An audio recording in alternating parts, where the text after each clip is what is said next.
그를 높이라. 그리하면 그가 너를 높이 들리라. 만일 그를 품으면 그가 너를 영화롭게 하리라. 그가 아름다운 관을 내 머리에 두겠고 영화로운 면류관을 내게 주리라 하셨느니라. 성경 갖고 계시죠? 20절에서 27절 우리 같이 읽겠습니다. 20절에서 27절 같이 읽겠습니다. 내 아들아, 내 말에 주의하며 내가 말하는 것에 내 귀를 기울이라. 그것을 내 눈에서 떠나지 말, 내 마음속에 지키라. 그것은 얻는 자에게 생명이 되며 그의 온 육체의 건강이 됨이니라. 모든 지킬 만한 것 중에 더욱 내 마음을 지키라. 생명의 근원이 이에서 남이니라. 구부러진 말을 내 입에서 버리며 비뚤어진 말을 내 입술에서 멀리하라. 내 눈은 바로 보며 내 눈꺼풀은 내 앞을 곧게 살펴 내 발이 행할 길을 평탄하게 하며 내 모든 길을 든든히 하라. 좌로나 우로나 치우치지 말라.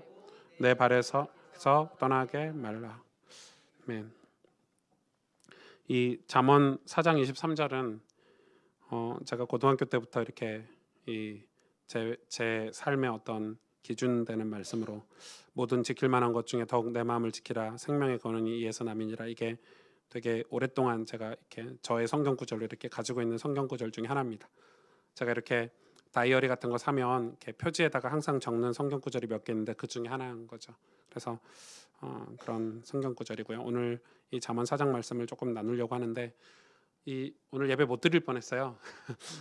그 우리 전사님들은 거의 폐인 같잖아요. 보세요, 지금 표현 전사님이랑 엄청 완전 폐인 같고 주은 전사님도 폐인 같고 거의 여러분 오시기 직전까지 일을 하고 막 먼지 급하게 닦고 의자 정리를 다 못하고 지금 예배를 드리는데 내일 하루 종일 조금 저희가 정리정돈해야 주일날 예배를 좀 드릴 수 있을 것 같아요. 의자도 그 저기까지밖에 먼지를 안 닦았어요. 뒤에 앉으신 분은 먼지에 앉으신 거예요. 그냥 앞으로 오셔야 돼요. 뒤에 먼지를 저기까지밖에 안 닦, 기둥에 있는 의자까지밖에 안 닦아가지고 앞에 뒤에 먼지가 엄청 많아요. 여러분이 안 보이셔서 그렇지 먼지가 엄청 많은 지금 상황이고 지금 4층은 지금 공사를 아직도 하고 있고 그래서 이 주일까지 다 끝날 수 있을지 잘 모르겠어요. 한번 해봐야 될 것 같은데 생방송은 다행히 이게 잡아가지고 지금 생방은 되고 있는 상황입니다. 그래도 첫 성전에서 첫 예배를 너무 조촐하게 드리는 거 아닌가 이런 생각이 들기도 하고 아까 드럼도 안 돼가지고요.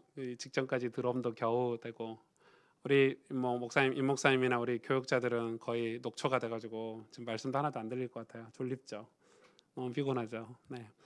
너무 고생을 많이 해서 감사를 드립니다. 오늘 말씀을 좀 짧게 나누겠습니다. 좀 중요한 말씀이긴 한데 잠언 4장에 우리 세 가지 키워드가 있어요. 하나는 말씀이고 명령이죠. 하나는 명령이고 하나는 지혜이고 그리고 하나는 마음이죠. 이 세 가지 키워드가 있고 이 1절에서 제가 아까 읽은 9절까지를 지금 뭐라고 얘기하고 계시냐면 아버지가 아들에게 내가 명령하고 훈계를 전한다. 이렇게 이 명령을 지키라. 그러면 살 것이다. 이런 얘기를 하고 있죠. 근데 이 명령은 이 구약의 명령은 뭐라고요? 하나님 말씀이라고요. 그죠? 율법 말씀을 명령이라고 하는데 이 말씀을 지키라. 그리하면 살리라. 이렇게 얘기를 하고 있어. 아주 강한 어투로. 근데 이게 이 아비의 훈계, 아들들아 아비의 훈계 이렇게 얘기를 하고 있죠. 이 구약에서는 이 구약의 교육 중에 하나가 이제 어머니의 교육, 아버지의 교육이 되게 이렇게 철저하게 구분돼 있어요. 그래서 우리 한국은 그런 게 잘 없잖아요. 모든 아이들의 교육을 엄마가 다 도맡아서 하는 그런 케이스인데 제가 그 유대인들을 그 삶을 좀 들여다 보니까 이 아버지가 하는 역할이 분명하게 있더라고요. 그래서 아버지는 집에서 그 뭐 특별한 일을 하는 건 아니고 주로 아침에 자녀들을 깨우는 일을 아버지가 하더라고요. 그래서 아버지를 깨우는 일을 하고 얼마나 지혜롭게 깨우냐면요. 그 유대인들은 거의 다 비슷하게 다 깨워요. 그 7시에 이렇게 일어나야 된다면 자녀가 이 15분 전에 들어가서 아이에게 이불을 이렇게 덮어주고 이 아이가 이렇게 틀리게 자고 있으면 올바르게 이렇게 정리정돈해주고 나간대요. 그리고 10분 전에 들어가서는 이 아이의 이마에 이렇게 아이의 이마에 이렇게 손을 대고 기도를 해준대요. 그리고 5분 전에 깨우기 5분 전에 들어가서는 이 아이에게 성경을 읽어준대요. 자고 있는 상태에서. 그럼 여러분 이 아빠가 3번을 들어가니까 아이는 어렴풋이 이미 깨겠죠. 기분 좋게 깨겠죠. 야 일어나 이게 아니라 이불을 단정해주면 이미 뭐 인기척이 들리고 2번 손을 얹어주고 기도해주고 그리고 일어나기 5분 전에 가서 성경을 읽어주고. 우리는 아니 애가 자고 있는데 성경을 읽어주는 게 무슨 의미가 있냐 이렇게 얘기하는데 모르겠어요, 유대인들은. 근데 저는 되게 일리 있다고 생각해요. 영적인 거기 때문에. 그래서 아이들이 거의 성경을 5분 전에 성경을 읽어줄 때는 거의 깨어 있는. 왜냐하면 2번 이미 아빠가 들어갔다 나왔다 했으니까. 엄청 지혜롭죠. 그래서 아이가 아침에 일어날 때 기분 나쁘게 일어나지 않는 거죠. 늘 아빠가. 근데 아빠는 엄청 수고스럽겠죠. 저는 못할 것 같은데 아무튼 네. 저도 이제 아침에 한빈이 막 돌아다니고, 요즘 한빈이가 엄청 도망 다녀요. 밥도 안 먹는다, 옷도 안 입는다, 유치원도 안 간다, 뭐 물도 안 먹는다 막 돌아다니는데 겨우 잡아가지고 이렇게 잠언을 아침에 한 장씩 같이 읽거든요. 근데 요즘은 아빠랑 잠언 읽자면 와요. 와서 이렇게 싫은데 아빠 품에 있는 건 좋으니까 이렇게 아빠 품에 있는 거죠. 그래서 이제 아침에 유치원 출근하기 전에, 아니 유치원 그 가기 전에 이렇게 성경을 한 장, 잠언 한 장씩 읽고 이렇게 하루를 시작을 하고, 제가 집에 있는 동안에는. 그래서 이 아버지의 교육이 굉장히 중요한 것 같아요. 그래서 아버지를 느낄 때 그렇게 느끼고, 저는 이제 저녁에 잘 때는 이 엄마가 이제 아이를 교육을 하는 거죠. 하루 있었던 일들에 대해서 서로 대화를 나누고, 마음에 상함이 있는지, 마음이 아픔이 있는지 이런 걸 들여다보고, 그런 걸 다시 재해석해주고, 이런 일들을 주로 유대인 엄마들이 잠자기 전에 하거든요. 마침 또 저녁에는 저희 집사람이 한빈이를 같이 항상 재우고, 아빠는 나가라 하니까 주로 나와 있는데, 이제 그런 일들을 이 유대인들이 하는 거예요. 아침 저녁 교육을 그렇게 하는 거예요. 그것처럼 오늘 이런 이 유대인의 교육 역사들의 배경을 가지고 오늘 잠언을 읽으면 충분히 이해가 될 수 있겠죠. 그런데 이 신명기서 6장에도 보니까 이 말씀을 지키라는 말씀이 있고, 에베소서 6장에도 보니까 이 말씀을 지키라는 말씀이 있어요. 그러니까 이 말씀으로 자녀를 교육하라는 말씀이 성경에 되게 많이 나와 있어요.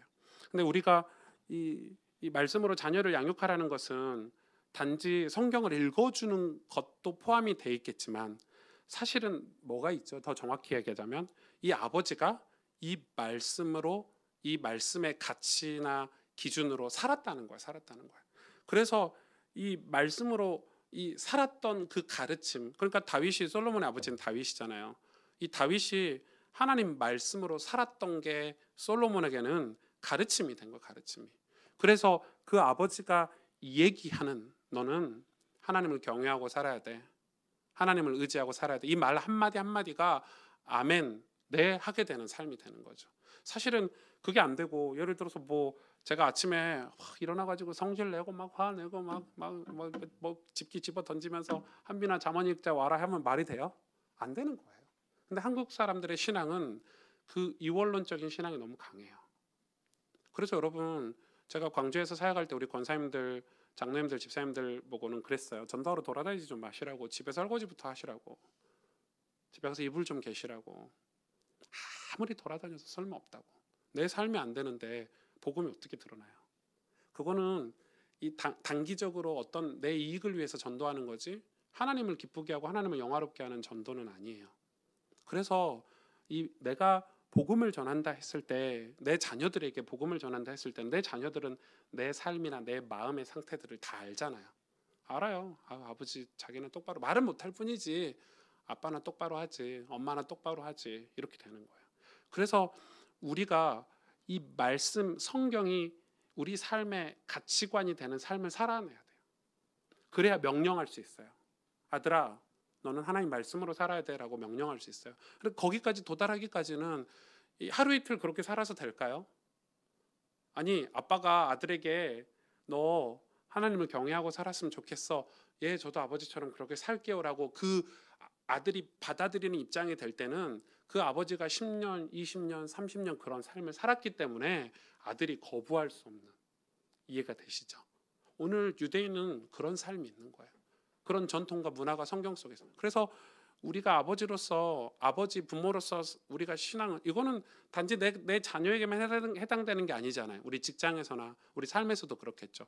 얼마만큼 우리가 성경적인 가치관을, 성경이 우리 삶의 기준이 되는, 가치관이 되는 삶을 살아야 되냐가 중요하냐면, 그것에 대한 가르침을 전했을 때 이 자녀들이 아멘하고 받아들일 수 있냐는 거예요.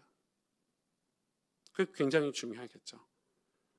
그거를 그렇게 받아들일 수 있는, 이 솔로몬이 그것을, 다윗의 가르침을 받아들일 수 있는 다윗의 삶을 본 거죠. 오늘 그게 굉장히 중요할 것 같아요. 그래서 이 명령이라 이 말은 오늘 여기서 명령은 아주 강하게 전달하다는 것인데 거의 아무리 우리가 강하게 전달한들 안 받으면 끝이잖아요. 아무리 우리가 강하게 얘기를 한다 한들 이 안 받아들이면 어떻게 할 수 있는 게 아니잖아요. 그래서 이것에 대해서 우리가 제일 먼저 조금 가지고 있어야 될 것 같아요. 그래서 이 유대인의 그 역사 속에 보면 유대인들은 철저하게 자녀들이 아버지에게 순종하잖아요. 철저하게 순종을 해요. 좀 심하리만큼. 여러분 유대인들이 막 타락하고 막 자기의 신앙을 받아들이지 않고 이런 기사가 별로 없어요.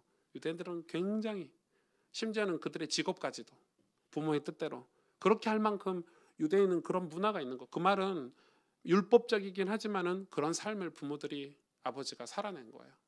여러분 이거는 제가 지금 자녀 입장에서 받아들인 게 아니라 부모 입장에서 이야기를 드리는 거예요. 그만큼 우리는 이 말씀을 명령하고 이 말씀을 자녀들에게 전달한다 했을 때 이 전달하는 것이 단지 성경을 읽어주는 거냐? 아니라는 거예요. 성경을 한 장 읽어주는 것 그 이면에 그 말씀으로 살아가야 되는 그 말씀의 가치관으로 사는 삶이 반드시 뒷받침돼 있어야 돼요. 여러분 그래서 우리가 성경을 보고 우리 삶을 다 회복을 해야 돼요. 이 시간이 되게 오래 걸릴 것 같은데 저는 성경에 모든 게 다 있다고 생각해요. 우리의 심지어 우리의 결혼관, 직업관, 세계관이 다 성경 속에 있잖아요. 근데 우리는 성경을 쳐다보고 안 살잖아요. 그냥 내 세계관을 가지고 내 가치관을 가지고 내 결혼관을 가지고 그냥 살잖아요. 그래서 우리는 성경 공부를 하지 않고 성경을 읽지 않죠. 그러니까 우리 삶이 왜 어디서부터 문제가 오냐면은 그 성경을 가지고 우리 삶을 그래서 이 조나단 에드워드라는 아주 유명한 신학자는 이렇게 얘기했어요. 성경을 읽지 않는 신자는 신자가 아니다고 했어요. 분명 아니 그냥 성경을 읽지 않는 신앙은 신앙이 아니라고 에드워즈 목사님께서 그렇게 말씀하셨어요.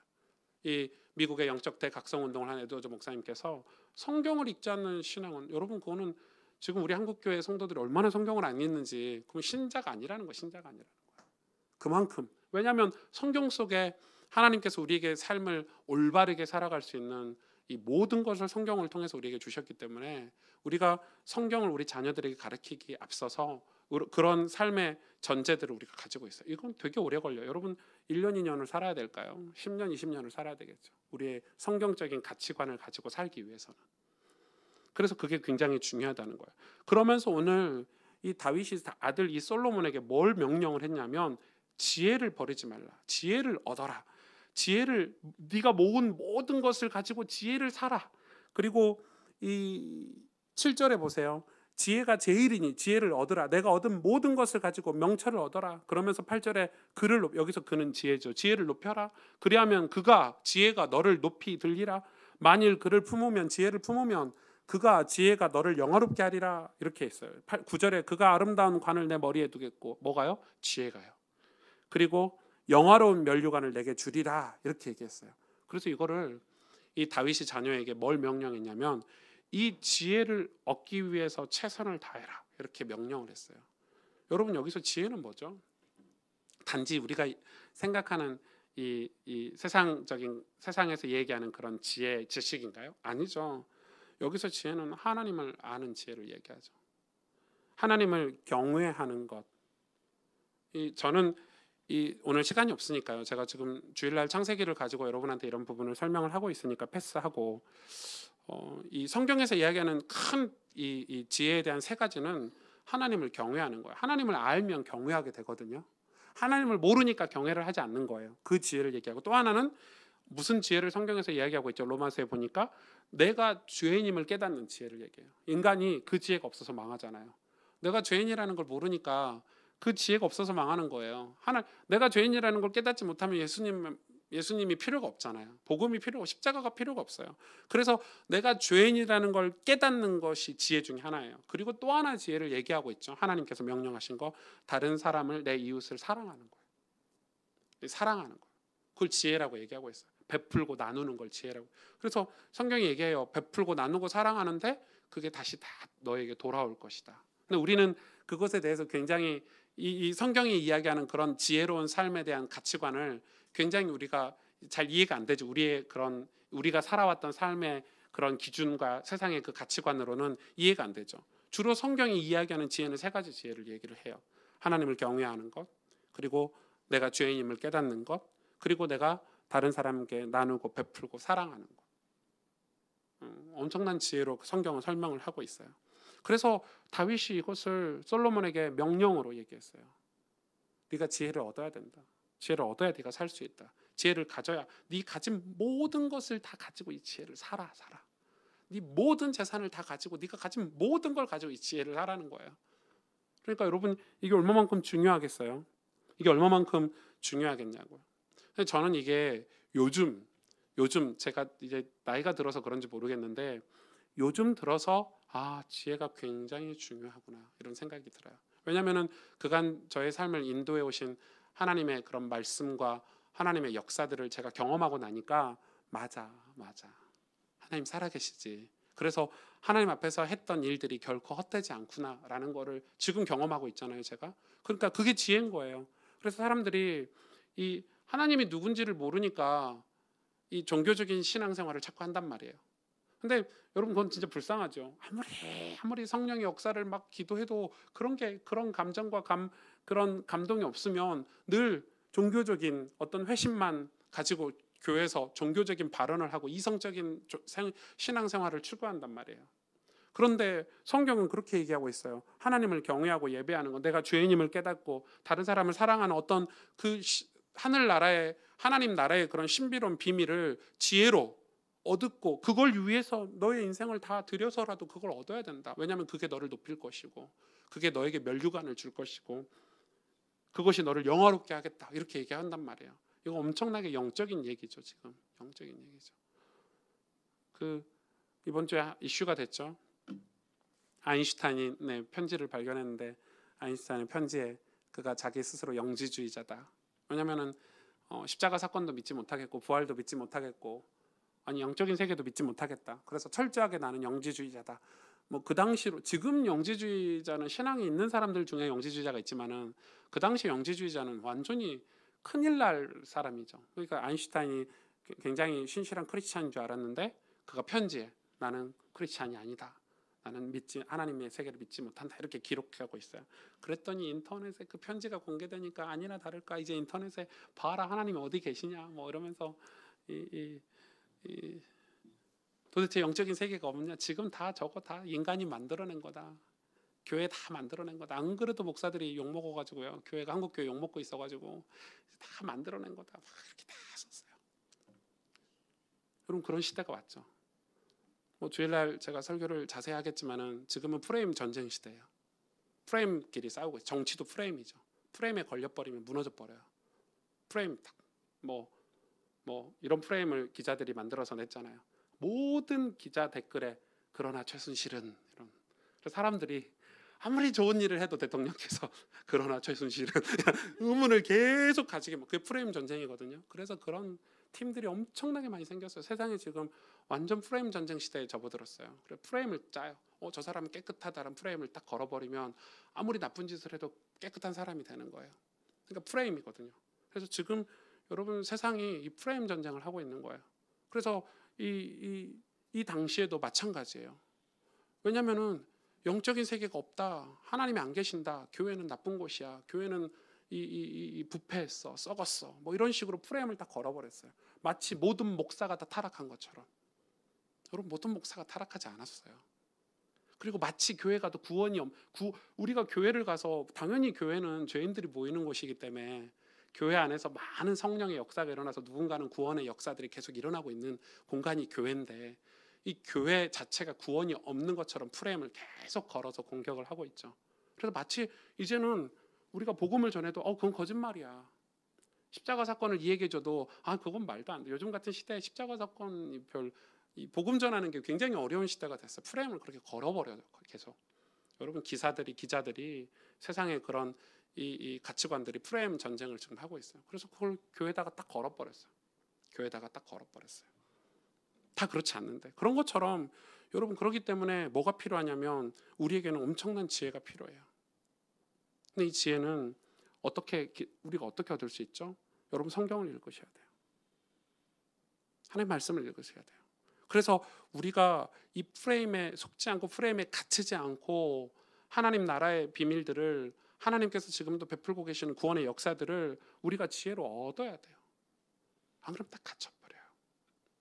이런 거 있잖아요. 우리나라는 차 큰 거 타고 다녀야 성공한 사람, 이런 거 있잖아요. 뭐 그런 이상한 그 거칠의 문화가 심하기 때문에 그런 것들이 프레임으로 너무 많이 걸려 있어요. 아이들이 거기서 못 빠져나와요. 근데 이상하게 교회 다니는 사람들도, 신앙생활하는 사람들도 프레임에 먼저 걸려버려요. 교회 가면 프레임부터 걸어버려요. 그러니 사실은 그걸 깨고 하나님 말씀 앞에, 하나님 앞에 딱 신앙생활을 해야 되는데 그걸 먼저 빠져나오질 못하는 거예요. 너무 안타깝죠. 너무 속상하죠. 그래서 뭐라고 얘기합니까? 20절에서 내 아들아 내 말에 주의하며 내가 말하는 것에 내 귀를 기울이라. 그것을 내 눈에서 떠나지 말게 하며 내 마음속에 지키라. 뭘요? 지혜를 마음속에 지키래요. 22절에 그것은 얻는 자에게 생명이 된대요. 그의 온 육체의 건강이 된대요. 뭐가요? 지혜가요. 그러면서 23절에 모든 지킬 만한 것 중에 더욱 내 마음을 지키라. 이제는 마음을 지키라고 나오고 있죠. 왜냐하면 생명의 근원이 이에서 난대요. 마음을 지키라는 거예요. 심지어는 24절에 보니까 마음을 지키는데 왜 구부러진 말을 내 입에서 멀리하고 비뚤어진 말을 내 입에서 멀리하라고 그러죠? 여러분, 우리가 인간도요, 마음 예쁘다고 하지만 입이 삐튼 말이 나오면 그 삐튼 말이 마음까지 영향이 가죠. 여러분, 기분이 어떻게 나빠지죠? 처음엔 기분 안 나빴어요. 내 마음이 기분이 좋았는데 말다툼하면 마음까지 상하죠. 그래서 그 이야기를 하는 거예요. 그래서 여러분 남녀가 결혼할 때 저는 말을 보셔야 된다고 생각해요. 내 결혼할 여자가 예쁜 말을 하는가, 지혜로운 말을 하는가, 내가 결혼할 내 남편이 어떤 말을 하는가. 여러분, 이 남녀 간에 제일 알 수 있는 게 언어예요. 언어를 통해서 그 사람을 다 알 수 있어요. 언어를 통해서 확인할 수 있어요. 근데 이제 연애할 때는 다 이쁜 말 해요. 연애할 때는 막 입 빨린 말을 계속해요. 근데 아까 보니까 이 윤영욱 집사님도 아까 내 남편은 늘 잘생겨가지고 뭐 핸섬해가지고 잘 몰랐다고 그러더라고. 계속 그런 말을 하게 되는 거예요. 그거는 근데 결혼한 지 제법 오래되셨고 애를 둘이나 키우셨기 때문에 진심인 거죠. 저런 여자를 만나야 되는 게 맞죠. 근데 결혼하고 나면 모국어가 나와요. 예. 원래부터 가지고 있던 언어가 나오죠. 여러분, 그래서 결혼해서요 깜짝깜짝 놀래요. 내 남편이 연애할 때는 이런 말 안 했는데, 내 아내가 연애할 때 이런 말 안 했는데, 연애할 때는 아유 오빠 뭐 이러면서 아유 님 아유 예 이렇게 하다가 결혼하면 야 이렇게 바뀌거든요. 그게 이제 결혼이에요. 그러니까 근데 이 말을 얼마나 중요하게 생각을 해야 돼. 이 말이 마음을 깨는 거죠. 그리고 또 하나 있죠. 이 마음은 그릇이에요. 그릇, 우리의 질그릇이 마음이에요. 마음이 그릇이에요. 마음에 예수님도 모시잖아요. 이 마음이 그릇이에요. 이 그릇이 굉장히 중요하죠. 그래서 여러분 이 마음을 자꾸 지켜야 돼요. 화에게 우리 마음을 뺏기면 안 돼요. 짜증과 질투에 마음을 뺏기면 안 돼요. 저는 짜증, 질투 이런 게, 화 같은 게 인간은 다 있어요. 없는 사람이 어디 있어요? 짜증이 왜 안 나고 화가 왜 안 나겠어요? 근데 화가 났는데 저는 화가 났는 그 순간에 화를 내놓고도 금방 마음을 돌이켜야 된다고 생각해요. 그게 우리에게 실력이에요. 짜증이 났어요. 뭔가 어떤 요소에 의해서 짜증이 확 났는데 짜증 내고도 맞다. 내가 이거에 속지 않아야지. 그래서 돌아서서요 마음을 다시 내 안에 있는 짜증을 다시 끄집어서 버려야 돼요. 이런 마음을 컨트롤할 수 있어야 돼요. 신앙인들은 마음을 컨트롤할 수 있어요. 근데 마음이요, 이 마음 가는 대로 그냥 내비둬 버려요. 여러분, 마음이 가는 대로 내비두면 어디로 가죠? 어디로 가요? 소돔과 고모라로 가요. 왜? 죄가 우리 마음을 이끌고 있으니까. 우리 마음을 내비두면 안 돼요. 그래서 성경은 묵상하라 그러잖아요. 그래서 성경은 늘 하나님 앞에 서라 그러잖아요. 그래서 성경은 찬송하고 기도하라고 그러죠. 왜? 마음을 지키라는 거예요. 마음을 지키는 방법을 가르쳐주고 있어요. 성경은 찬송하고 기도하래요. 여러분, 신기하게 찬송하고 기도하면 그 어그러진 마음들이 돌아오잖아요. 근데 왜 중요하냐, 이 마음에 뭘 담아야 되니까 하나님 말씀 명령을 담아야 되고, 하나님이 이야기하신 그 지혜, 하나님을 경외하고 내가 죄인임을 고백하고 다른 사람을 사랑하는 것, 그 지혜를 이 마음에 담아야 되니까 이 마음을 지키라는 거예요. 아마 앞으로 시대는 이 마음 싸움이 엄청나게 올 거예요. 마음이 다 병들었어요. 육신은 둘째예요. 육신이 왜 병든 줄 아세요? 마음이 병들었기 때문에 육신도 병든 거예요. 제가 운동을 하잖아요. 밤에나 아침에나 이렇게 운동을 하는데 마음이 병들면 운동도 하기 싫어요. 여러분 진짜 그래요. 마음이 게을르잖아요. 그럼 운동도 안 돼요. 음식도 좋은 음식 먹어야 돼요. 그런데 마음이 나쁜 음식에 꽂혀 있으면 나쁜 음식에게 가는 거예요. 그러니까 지금은 모든 우리 삶의 영향이 다 마음에서 나와요. 그럼 마음 시대가 와서 마음을 컨트롤해야 돼요. 그래서 여러분 성경을 읽고 묵상하라고 제가 여러분에게 요청하는 거예요. 이 마음을 내버려 두면 마음을 저 세상에게 다 빼앗겨 버려요. 여러분 육신이 교회에 있다고 해서 마음 뺏기면요, 마음이 세상에 있는데요, 나중엔 육신도 따라서 세상으로 가게 돼요. 그래서 여러분 마음을 지키셔야 돼요. 왜요? 마음에서 생명의 근원이 나온대요. 생명의 근원이. 그래서 우리의 세상 가치관, 환경, 어떤 감정에 우리의 마음을 내어주지 않아야 돼요. 그러기 위해서 심지어는 오늘 이 솔로몬이 말도 조심하래잖아요. 구부러진 말도 하고 비뚤어진 말도 하지 말래. 입술에서 멀리 하래잖아요. 왜요? 그리고 심지어는 뭐라고 얘기하고 있죠? 27, 26절에 내 발이 행할 길을 평탄하게 하래요. 우리가 걷는 길을 평탄하게 만들래요. 내 모든 길을 든든히 하래요. 우리가 걷는 길을 평탄하게 깎고 든든하게 만들어서 좌우로나 우로나 치우치지 않도록 내 발을 악에서 떠나게 하래요. 그 말이 무슨 말이죠? 이 마음을 지키기 위해서 심지어 우리가 가는 길도 조심하라는 거예요. 여러분, 마음을 지키기 위해서 룸사롱 이런 데 앉아있으면 마음이 지켜집니까? 가지 말라는 거죠. 왜? 마음을 뺏기니까. 이해가 되세요? 그 말이에요 지금. 그런데 가지 말라는 거예요. 왜요? 이유는 한 가지예요. 마음을 지키기 위해서. 남자들 경험해 보셨죠? 아직 안 해보셨나? 그럼 저는 룸사롱을 안 가봐가지고 도대체 거기를 왜 가는지 모르겠는데, 클럽 이런 데 가가지고 마음을 지킬 수 있어요? 내가 오늘은 하나님만 바라봐야지. 막 클럽 막 춤추고 막 이러고 있는데 내가 오늘 주님만 찬송해야지 이럴 수 있어요? 클럽에 가면 마음 뺏기는 거예요. 그래서 그 말이에요. 좌로나 우로 치지 말고 내 행할 길을 평탄하게 하고 모든 길을 든든히 하라는 거예요.